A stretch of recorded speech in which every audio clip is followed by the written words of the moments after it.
Marco,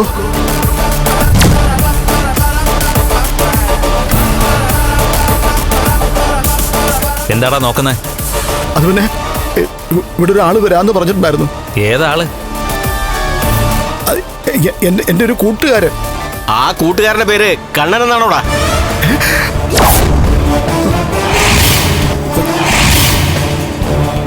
Kannan sir നടക്കുന്നത് കാണാൻ വന്നാണല്ലേ? അയ്യോ, ഞാനാ ശബ്ദം മാറ്റി നിന്നെ വിളിച്ചത് ഇവിടെ വരുത്താൻ വേണ്ടി. മോനെ മാർക്കോ, എന്നെ നീ ഒന്നും ചെയ്യലടാ. കണ്ണൻ സാറിന്റെ അച്ഛനെ കൊന്നവനെ ഒന്നും ചെയ്യാതെ തലോടി വിടണം അല്ലടാ. അങ്ങനെ ഒരു പാപം ചെയ്തതിന്റെ പേരില് തനിക്ക് കോടതി കയറേണ്ടി വന്നില്ല, ജയിലിൽ കിടക്കേണ്ടി വന്നില്ല. അത് ഞങ്ങൾക്കങ്ങോട്ട് സഹിക്കാൻ പറ്റുന്നില്ലടാ.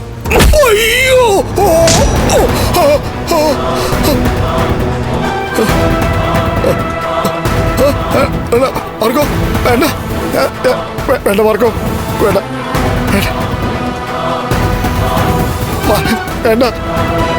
കണ്ണൻ സാറ് നടക്കുമെന്നറിയാനല്ലേ നീ വന്നത്? അല്ല, എനിക്ക് അറിഞ്ഞിട്ടൊന്നും. അയ്യോ, അങ്ങനെയുള്ള നീ തിരിച്ചു ചെല്ലുമ്പോ നടക്കാൻ പ്രയാസപ്പെടുന്നത് നിന്റെ അമ്മ കാണട്ടെ. അയ്യോ വേണ്ട മാർക്കോ, എന്നെ ഒന്നും ചെയ്യല്ലേ. അവര് കാത്തിരിക്കുമായിരിക്കുമല്ലോ കഥകൾ അറിയാൻ. വേണ്ട, അവരോട് നീ ഈ കഥ പറഞ്ഞാ മതി, ഇവിടെ നടന്ന കഥ. അയ്യോ എന്നെ ഒന്നും ചെയ്യല്ലേ. ഇങ്ങോട്ട് പോടാ പ്രതാപ.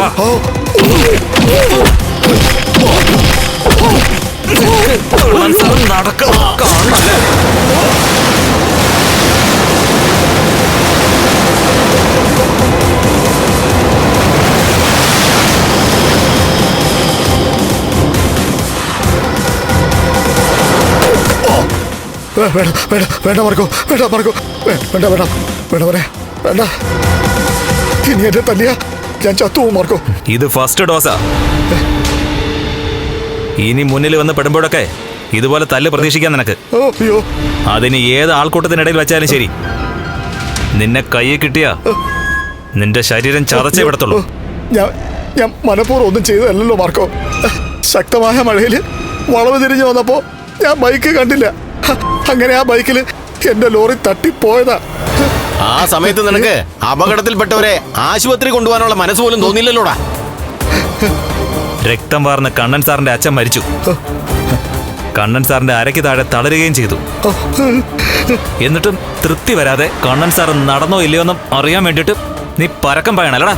അയ്യോ അല്ല, ഞാൻ നീ ഒരു സ്വാമിയുടെ വേഷം ധരിച്ച് അമ്പലനടയിൽ പോയിരുന്നു അല്ലടാ. എടാ, കണ്ണൻ സാർ നടന്നു കാണാൻ നിനക്കെന്താടാ ഇത്ര കൊതി? കൊതിയല്ലടാ, ആകാംക്ഷ. ദൈവത്തിന് പോലും പൊറുക്കാൻ പറ്റാത്ത തെറ്റുകളാ നീ നിന്റെ അമ്മയും കൂടി ചെയ്തുകൊണ്ടിരിക്കുന്നത്. അമ്മയും മോളും സ്ത്രീകളായതുകൊണ്ട് അവരെ ഒന്നും ചെയ്യാൻ പറ്റില്ല. അതുകൊണ്ട് അവര് ചെയ്യുന്ന കർമ്മത്തിന്റെ ഫലവും നീ അനുഭവിക്കേണ്ടി വരും.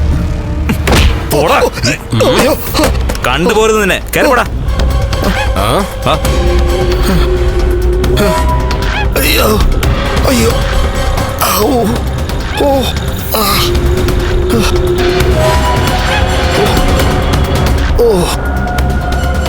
ഈ കടത്തീരത്തവനെ കാണാതിരുന്നപ്പോഴേ എനിക്ക് സംശയം തോന്നിയതാ.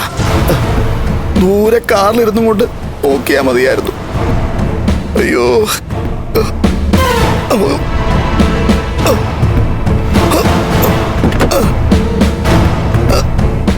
കാലും പോയേ.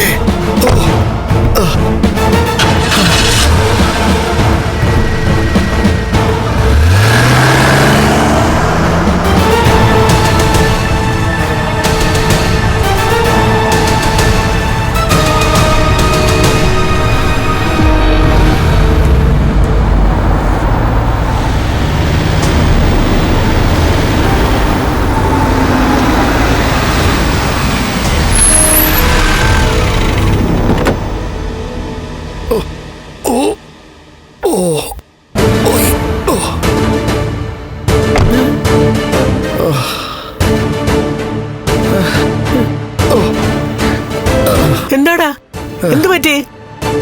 അവൻ നടക്കുന്നു നോക്കാൻ വേണ്ടിട്ടല്ലേ ഞാൻ ഇവിടെ അങ്ങോട്ട് പോയേ. കണ്ണൻ അവിടെ ചെന്നപ്പോ എനിക്ക് നടക്കാൻ പറ്റാണ്ടായമ്മേ. നിനക്കെന്ത് പറ്റിയടാ? ആ മാർക്കോ എന്റെ കാല് തല്ലി ഒടിച്ചമ്മേ. അപ്പോ നീ കണ്ണനെ കണ്ടില്ലേ? കണ്ണനെ കണ്ടില്ലമ്മേ. കണ്ടത് മാർക്കോയും അവന്റെ കൂട്ടുകാരനെയാ. അവന്മാര് ശരിക്കും അങ്ങോട്ട് പെരുമാറി അമ്മേ. കണ്ണന്റെ അച്ഛനെ കൊന്നതിന്റെ ദേഷ്യം ഇന്ന് അവന്മാര് തീർത്തെ. ശോ, ആന്ധ്രവങ്ങളൊക്കെ ശരിക്കും പണി മുടക്കിയിരിക്കുക. അയ്യോ, നീ എങ്ങോട്ട് തിരിഞ്ഞാലും ഇടിയും കൊണ്ടാണല്ലോ പ്രതാപ വരുന്നേ. പിന്നെ നിന്നെ വിളിച്ചതാരാ? ആ, വിളിച്ചതും അവന്മാരൊക്കെ തന്നെ ആയിരിക്കും. ശബ്ദം മാറ്റി വിളിച്ചായിരിക്കും. ഓ, ഞാൻ വേഷം മാറ്റി അമ്പലത്തിൽ ചെന്നത് ആ ഡ്രൈവർ സുമേഷ് കണ്ടായിരുന്നല്ലോ. അതൊക്കെ അറിഞ്ഞിട്ട് അവന്മാരെല്ലാവരുടെ നമ്പർ ഇറക്കിയതാ. ശ്ശോ, എന്നാലും ഇത് വല്ലാത്തൊരു വിധി തന്നെ. ഓ, വരുന്ന വഴിക്ക് നമ്മൾ സ്ഥിരമായിട്ട് കയറുന്ന ആ നാട്ടുവൈദ്യൻ്റെ അടുത്ത് കയറി ഒന്ന് തിരുമിച്ചിട്ടാ വരുന്നേ. ആണോ? എല്ലൊക്കെ മാറിക്കിടക്കുകയാണെന്ന് അയാൾ പറയുന്നത്. അയ്യോ. ഓ, ആ മാർക്കോ എന്ന് പറയുന്നതിനൊക്കെ ഒരാളുടെ ശരീരം കണ്ടാൽ അറിയാം ഏതൊക്കെ അവയവങ്ങൾ എവിടൊക്കെ ഉണ്ടെന്ന്. നാളെ രാവിലെ പ്രാഥമിക കാര്യങ്ങൾ പോലും ചെയ്യാൻ പറ്റുമെന്ന് എനിക്ക് സംശയമുണ്ടമ്മേ. ആ മാർക്കോ ഇവിടെ വന്ന് നിന്നെ എപ്പോഴാ പൊക്കിക്കൊണ്ട് പോകുന്നെന്ന് ഞാൻ ഭയന്നിരിക്കുകയായിരുന്നു. അമ്മ അവൻ കാണാൻ വരുമെന്ന് പറഞ്ഞിട്ടുണ്ട്. അത് ശരി, എന്നെ എന്തിനാ അവൻ കാണാൻ വരുന്നേ? ആ, അതൊന്നും എനിക്കറിയത്തില്ല അമ്മേ. ഈ വയസ്സാം കാലത്ത് അവന്റെ തല്ല് ഞാൻ കൊള്ളണോ? ആ മേഘം പോയതോടെ കണ്ടവരുടെ മുഴുവൻ തല്ല് ഞാൻ വാങ്ങിക്കൊണ്ടിരിക്കുകയപ്പോ. പ്രതാപ, ഞാന് എന്റെ വീട്ടിൽ പോയി നിന്നാലും ഒന്ന് ആലോചിക്കുക. പോയി നിൽക്കേ, ഒന്ന് പിടിക്കമ്മേ. സ്റ്റെപ്പ് കയറാനൊന്നും വയ്യ. പതുക്കെ കയറും. ആരുടെങ്കിലൊക്കെ ഫോൺ വരുമ്പോഴേ നീ എന്തിനാടാ ഇറങ്ങി ഓടുന്നേ? അത് ശരി, അമ്മയല്ലേ പറഞ്ഞേ വേഷം മാറാതെ ഓടാൻ. അവിടെ ചെന്ന ശേഷം ആ പ്രദേശം മൊത്തം ഒന്ന് വീക്ഷിച്ചിട്ട് പോയാ പോരായിരുന്നോ? അപ്പോ അവന് അവന്റെ കൂട്ടുകാരനെയൊക്കെ നേരത്തെ കണ്ടിരുന്നെങ്കിൽ നിനക്ക് അവിടെ നിന്ന് രക്ഷപ്പെടായിരുന്നല്ലോ. അതിന് അവന്മാരെ മുൻകൂട്ടി കാണണ്ടേ? ഓ, ഞാൻ കടപ്പുറത്ത് കണ്ണനെ തിരഞ്ഞോണ്ടിരിക്കുമ്പോ അവന്മാര് പിന്നെ നിൽക്കുക. പിന്നെ അങ്ങോട്ട് പിന്നീന്നും മുന്നീന്നും അങ്ങ് ഇടിയോടിടിയായിരുന്നു. ഇടിയോടിടിയായിരുന്നു. ഇടിയോടിടിയായിരുന്നു. ഓ, ഇടിയോടി.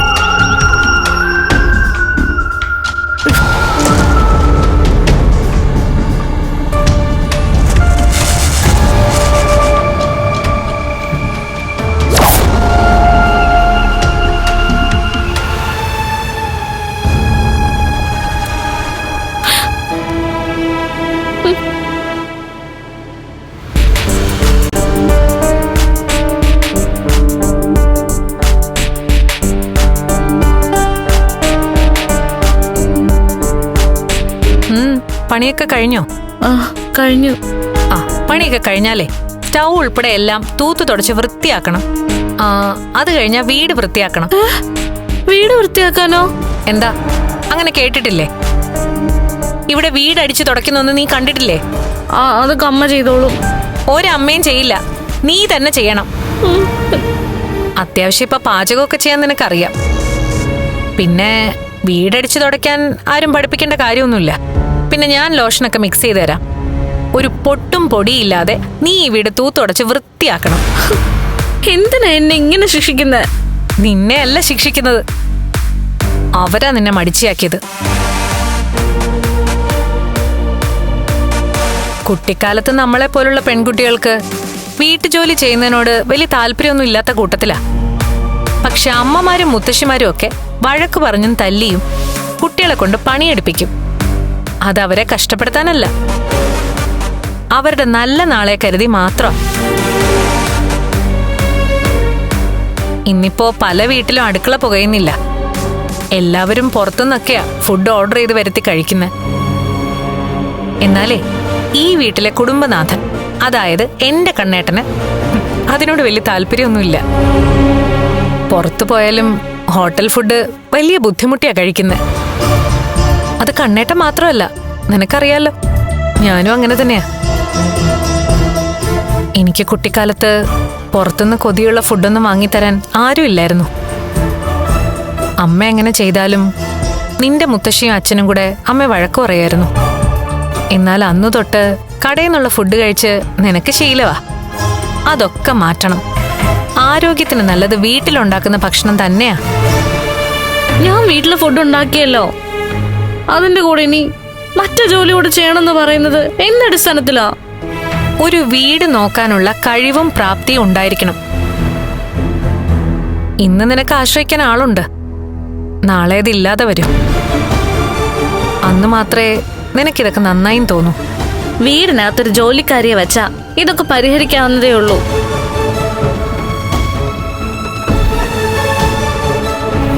ഞാൻ പറഞ്ഞല്ലോ, മാഗസീനും വായിച്ച് മൊബൈലും നോക്കിയിരിക്കുന്ന നിന്നെ കാണുന്നത് കണ്ണേട്ടന് ദേഷ്യ. അതിലുപരി നിന്റെ അച്ഛൻ കണ്ണേട്ടനോട് ചെയ്ത് കൊടും ചതിയാ. ആ ദേഷ്യത്തിന് ഇപ്പോ ഒരു പോലീസ് കേസും കോടതിയും ജയിലും ഒക്കെ സംഭവിക്കേണ്ടതാ. അത് വേണ്ടാന്ന് വെച്ചത് ഉണ്ണി ഈ സംഭവം അറിഞ്ഞ നിന്റെ ജീവിതം തകരും എന്നുള്ളതുകൊണ്ട് മാത്രം. അത് കണ്ണേട്ടന് പ്രശ്നമില്ല. പിന്നെ ഞാനാ പറഞ്ഞത് നിന്റെ ജീവിതം തകർക്കണ്ടാന്ന്. അപ്പൊ കണ്ണേട്ടനാ ഇങ്ങനൊരു നിർദ്ദേശം എന്റെ മുന്നിൽ വെച്ചത്. അതൂടെ നടന്നില്ലെങ്കിൽ പിന്നെ കണ്ണേട്ടന്റെ നീക്കം എന്താന്ന് പറയാൻ പറ്റില്ല. പിന്നെ എനിക്കെന്റെ ഭർത്താവിനെ കളയാനും പറ്റില്ല. ശരി, ഞാൻ എന്താന്ന് വെച്ചാൽ ചെയ്തോളാം. ഇപ്പൊ തന്നെ ജോലി ചെയ്ത് എനിക്ക് നല്ല ക്ഷീണമുണ്ട്. ക്ഷീണിക്കാൻ വേണ്ടി നീ ഒന്നും ചെയ്തില്ലല്ലോ. ഇനി വീടടിച്ചു തുടയ്ക്കുമ്പോ ആദ്യമായിട്ടായതുകൊണ്ട് കാലിലും കൈക്കും നടുവിനും ഒക്കെ കുറച്ച് വേദന ഉണ്ടാവും. പ്രത്യേകിച്ച് നാളെ രാവിലെ എഴുന്നേക്കുമ്പോ. അതുകൊണ്ട് നിർത്തരുത്, നിത്യേന ചെയ്യണം. ദേ, അപ്പൊ അതങ്ങ് ശീലമായിക്കോളും. പിന്നെ ഇതൊക്കെ ചെയ്യാതിരിക്കുമ്പോഴാ ബുദ്ധിമുട്ട്.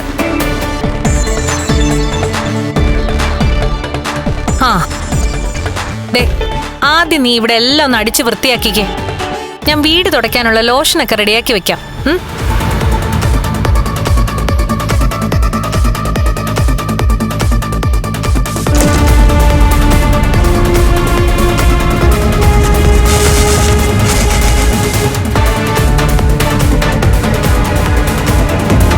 ഒരു ദിവസം ഞാൻ സ്റ്റൗ ഓണാക്കിയിടും. എന്നിട്ട് ഇവളെ ഞാൻ കത്തിക്കും.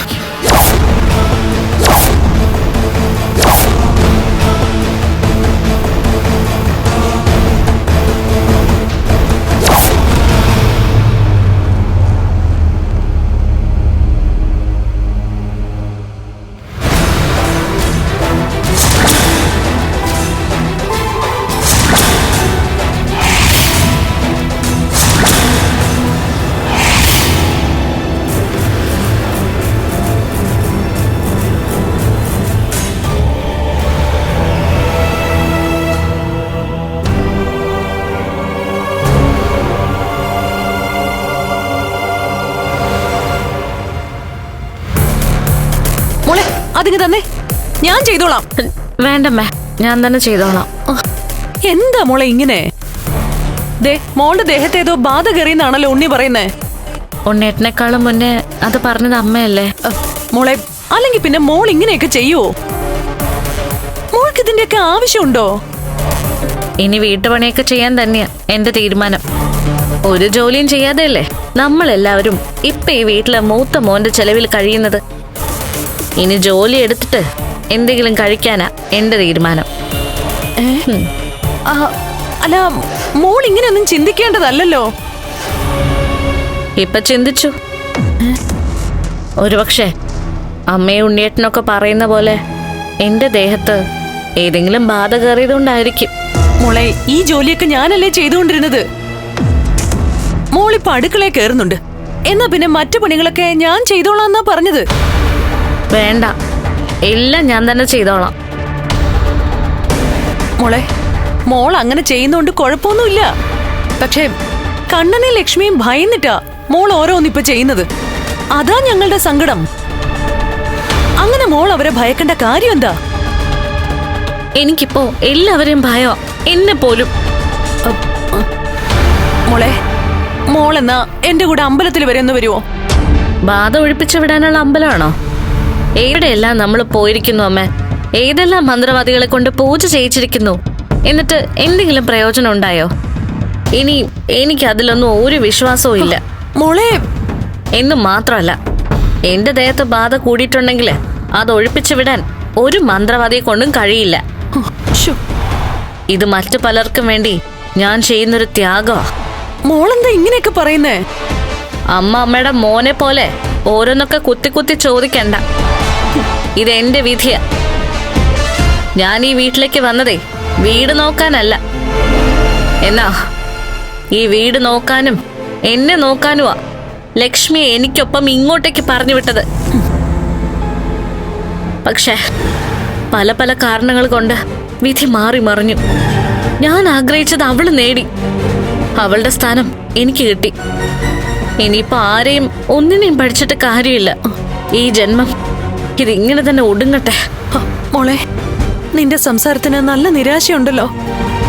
ആ നിരാശ അമ്മയ്ക്ക് മാറ്റിത്തരാൻ പറ്റുമോ? ആർക്കും ഇനി ഒന്നിനും കഴിയില്ല. എല്ലാം ഞാൻ ഒറ്റയ്ക്ക് തന്നെ അനുഭവിക്കണം. അതിനിടയില് ഇത്രയ്ക്ക് ചോദ്യം ചെയ്യലുമായിട്ട് അമ്മ കൂടെ നടക്കണ്ട.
ഈ രംഗങ്ങള് മോളുടെ അച്ഛനും മുത്തശ്ശിയും കാണട്ടെ.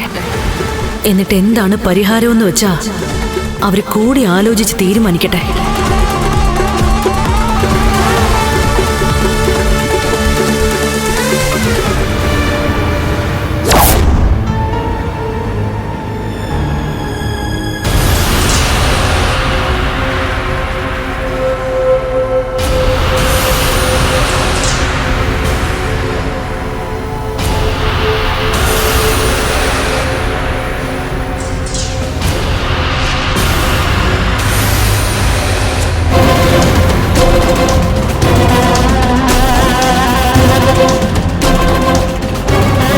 എന്താടാ നോക്കിക്കൊണ്ടിരിക്കുന്നത്?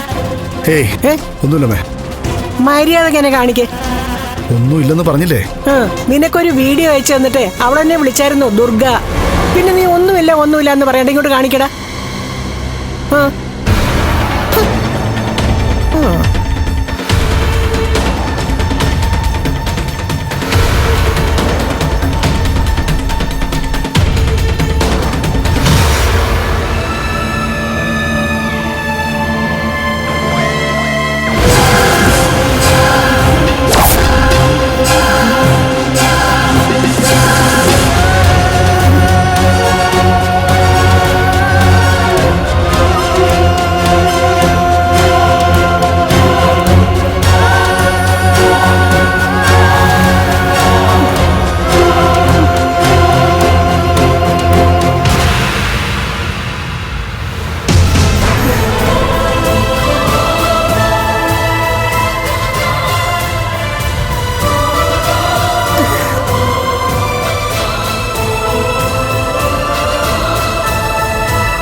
ഇതൊക്കെ കണ്ടിട്ട് എനിക്ക് തന്നെ കരച്ചിൽ വരുന്നു.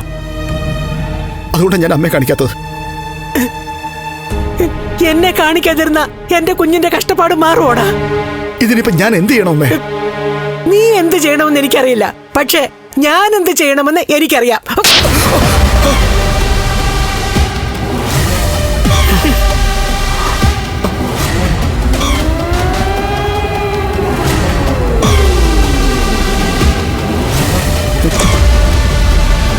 നീ ഒറ്റ ഒരുത്തനാ ഈ ബന്ധം ചെയ്തു വെച്ചത്. അത് മാത്രമാണോ? അതിനു മുമ്പ് നീ ഒരുത്തനെ ലോറി ഇടിച്ച് കൊന്നതുകൊണ്ടല്ലേ എന്റെ കുഞ്ഞിന് ഈ ഗതി വന്നത്? ആഹാ, വന്നോ? നിനക്ക് സന്തോഷമുള്ള കാര്യ കാണടി, കൺകുളിർക്കെ കാണ്. കണ്ടിട്ട് നിന്റെ കണ്ണിന്റെ കാഴ്ച കൂടട്ടെ. കാണ്.